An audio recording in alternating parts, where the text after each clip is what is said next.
ఇక డీటెయిల్స్ చూస్తే కార్మికులు, ఉద్యోగులు, అధికారుల సమిష్టి కృషితో నిర్దేశించిన లక్ష్యాలను నిర్ణీత సమయంలో అధిగమించి 100% ఉత్పత్తి సాధించినట్లు ఆర్జీ1 జీఎం లలిత్ కుమార్ ఆనందం వ్యక్తం చేశారు. పెద్దపల్లి జిల్లా గోదావరి ఖని జీఎం కార్యాలయంలో ఆయన మీడియాతో మాట్లాడారు. ఒకే కుటుంబం, ఒకే గమ్యం, ఒకే లక్ష్యం నినాదంతో సింగరేణి సంస్థ ఏటికేడు బొగ్గు ఉత్పత్తిలో సవాళ్లను ఎదుర్కొంటూ గమ్యం చేరుకుంటుందన్నారు. ఉత్పత్తి, ఉత్పాదకతతో పాటు కార్మికుల సంక్షేమం పట్ల సంస్థ నిబద్ధతతో వ్యవహరిస్తుందని అన్నారు. ఆర్జీ1 ఏరియాలో బొగ్గు డిస్పాచ్ లో 5 ఏళ్ల నాటి రికార్డును బద్దలు కొట్టి 43 లక్షల టన్నుల బొగ్గును డిస్పాచ్ చేసినట్లు ఆయన తెలిపారు. బొగ్గు ఉత్పత్తి సాధనలో కీలక పాత్ర పోషించిన కార్మికులకు ఇన్సెంటివ్ ఇవ్వనున్నట్లుగా జీఎం ప్రకటించారు.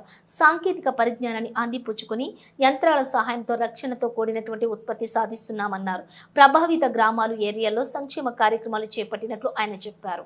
కార్మికులకు క్రీడలు, కుటుంబాల పిల్లలకు స్కూల్ డెవలప్మెంట్ తో వివిధ రంగాల్లోని శిక్షణ ఇచ్చామన్నారు.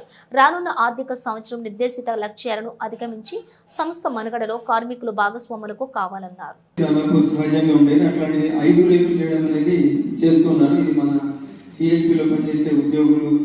అధికారులు, కార్మికులు అందరూ కలిసి సమిష్టి కృషితో సాధించడం జరిగింది.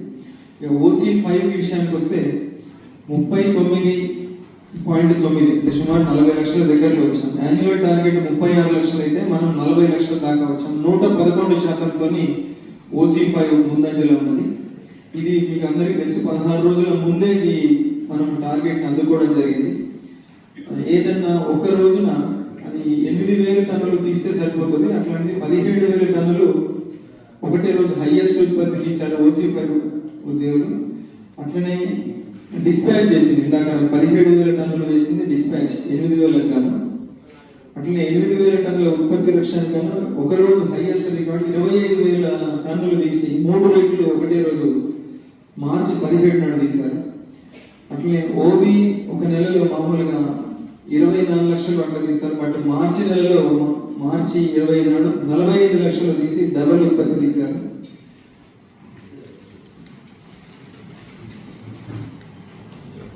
ఒక ఓబీ ఉత్పత్తి కూడా ఒక రోజు 1,88,000 తీశారు. మామూలుగా దానికి 1,90,000 గాను 1,88,000 తీసి డబల్ ప్రొడక్షన్ ఒకటి రోజు రికార్డు ప్రొడక్షన్ తీశారు.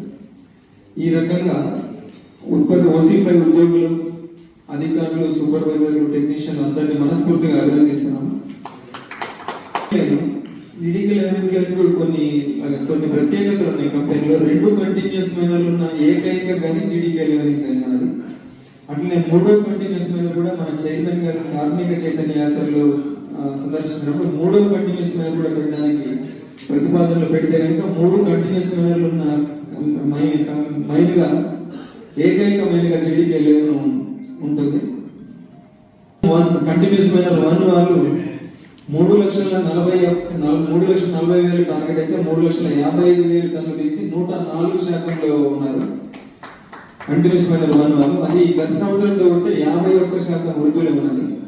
కంటిన్యూస్ మైనర్ 2 ఏంటంటే అది పని స్థలాలు కొంచెం ఇబ్బందిగా ఉండడం వల్ల 2,22,000 గాను 3 లక్షల టార్గెట్ గాను 2,22,000 సాధించారు. 74%. ఇది కూడా గత సంవత్సరం పోతే 5% కానీ ఇది తొందరలోనే దీన్ని కూడా పని ప్రదేశాలు డీపీలను పెట్టుకుంటే ఇది కూడా పెరుగుతుందని ఆశిస్తున్నాను.